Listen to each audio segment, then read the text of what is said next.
Okay, so I think I'm about done. Wait, how did I mess that up?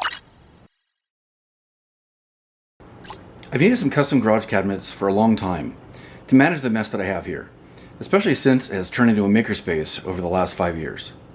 My goal is to have some custom cabinets to manage the mess, look presentable, and build it using some low-cost materials. Now that my fusion model is complete, I have a pretty good idea of how I'm going to approach building the cabinets. But before I can start building them, I have to clean up the area.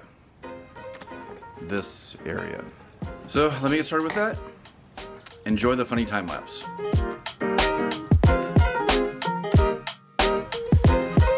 Okay, so I got the area cleaned out for the most part. I have a little bit of wiring to make sure they move around. So now this is what we're left with. The cabinets are going to span about 40 inches from here to about there, and I have several different levels for different type of storage. I'm still debating whether or not I'm going to put doors on them to keep things closed up, but I'll figure that out at a later time. So for right now, I have to figure out where the studs are and mark them. The back side of the cabinet is going to go flush against this wall, which means that I have to account for that lip there at the bottom, that concrete foot. So the back panel, the back side of the cabinet is going to sit on that concrete foot, and the other one will be freestanding on the ground. The cabinet is going to be mounted to the wall, but mainly for security for racking this way.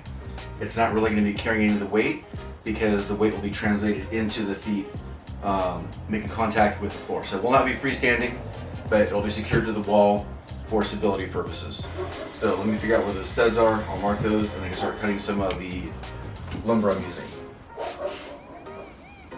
Now that I got the studs marked, I'm going to go ahead and start cutting these down to the initial size, kind of get it framed up and see what else I need to do from there.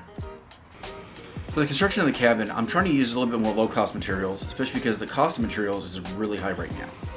So instead of using something like a 2x4, I'm going to be using a 2x3. It's a little bit smaller, but still strong enough to hold all the weight that I'm going to be wanting to put in that cabinet. And the cost is a little bit less too, so that helps save there.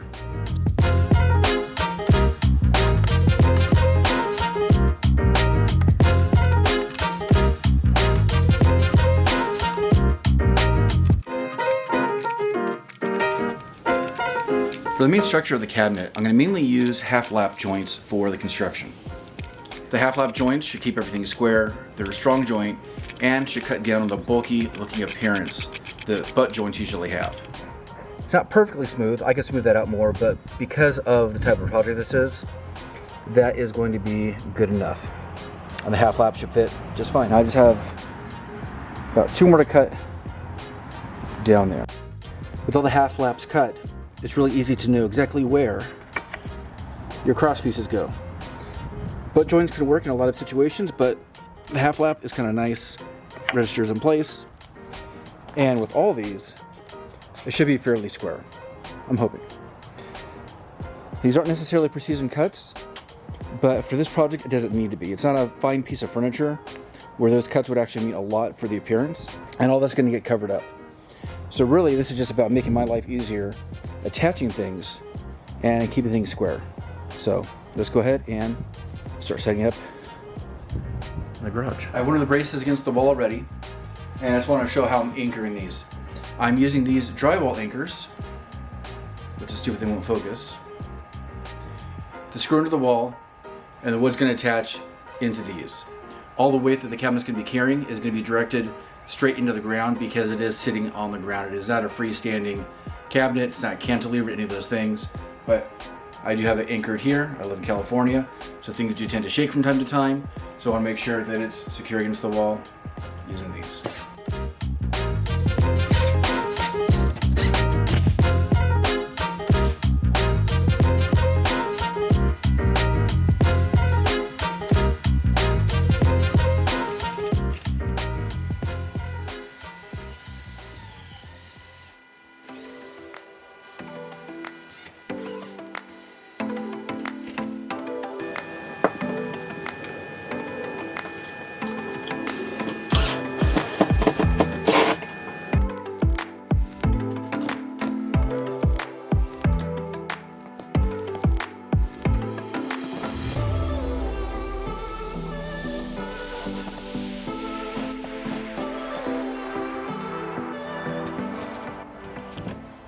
I just want to take a quick moment and say thank you to Evolution Tools for sponsoring this video.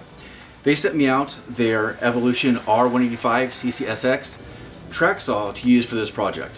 And this track saw has been great. It comes with a metal, wood, and plastic cutting blade that could work on all these different materials. And you can go from a guide edge cut to a regular circular saw cut to a track saw cut really easily. You don't have to touch anything extra to make it work on the track. It's built into the all aluminum base. I highly recommend them. Go ahead and check them out.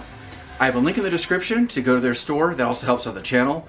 And if you use Geek5 at checkout, you get 5% off of your purchase. Just remember, Evolution Tools, check out their track saw. They have a lot of other tools you might find useful for your shop. Check them out, help out the channel. Now back to the build. Thanks.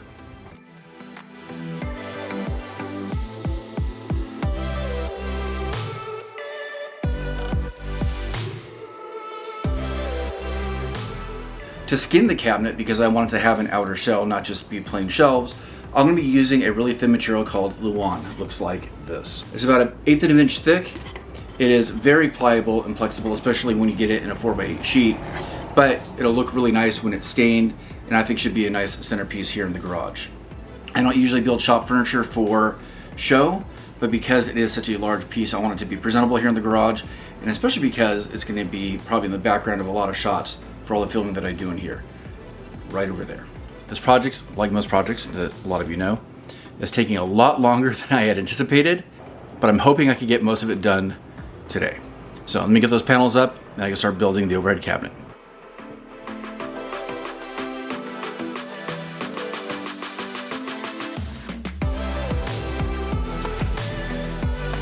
The last stage of this is going to be setting up the doors. First thing I'm going to do is I'm going to paint the trim. I'll nail it onto the sheet of plywood that's going to be the main part of the door, hanging them, and hopefully we're about done. So almost there.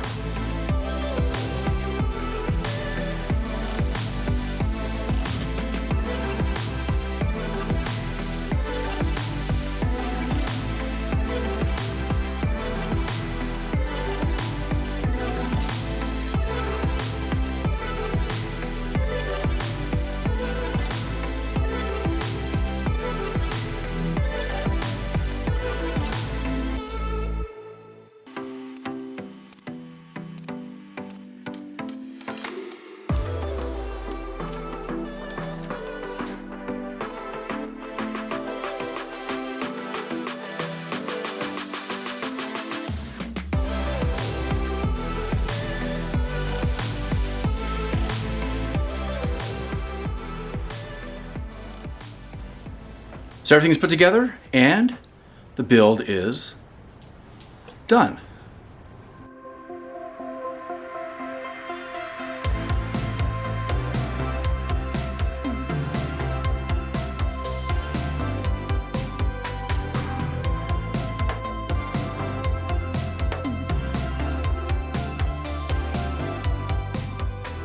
They're finally done. Using low-cost materials worked out pretty well for the most part, but it wasn't without its issues. Having the really thin plywood paneling made the doors a little bit flimsy. I'm still gonna have to make some adjustments to make them a little bit more sturdy and dependable, but everything else is really solid, and I have a nice big storage area for everything that I need to store, especially 3D printers, filament, and everything related to making. I also wanted a spot to store things like all my banquet tables. I know it's really not part of the shop, it's kind of a weird place to keep them. And I have the doors to cover everything up, so I can hide whatever crimes I decide to keep in there. Now, like I said before, this was not without its problems. There are some things that I had to change in the design to accommodate for my space, and I didn't update it in my plans, which means that some things didn't come out the way they should have. I ended up having a gap between the two drawers right here that was not intentional. It was not supposed to be that way. So I ended up having to attach a little filler piece right here, so that flange kind of covers over, and then this kind of covers over the top. The flimsy material of the lawn made the doors warp a little bit, so I'm gonna have to use a latch to keep these closed, either that or magnets on the inside. At some point, I might remake the doors to be a little bit more sturdy, but for right now, it's gonna work for my purposes. The other thing too is that these weren't supposed to be two different colors. There's two different grades of finish on both sides of the Luan. And they were supposed to match with the darker color, but I made a mistake. And I kind of like the two-tone that way. It's kind of a nice little design faux pas, I guess. It was not intentional, but it's gonna stay as is. As far as the rest of the build, which was the overhead cabinet right here, I was gonna cover this as well with kind of a flip-up door, but decided not to. This storage area is mainly for things and supplies my wife uses when she's using the laser cutter, and it kind of makes more sense to keep that area open to continue working.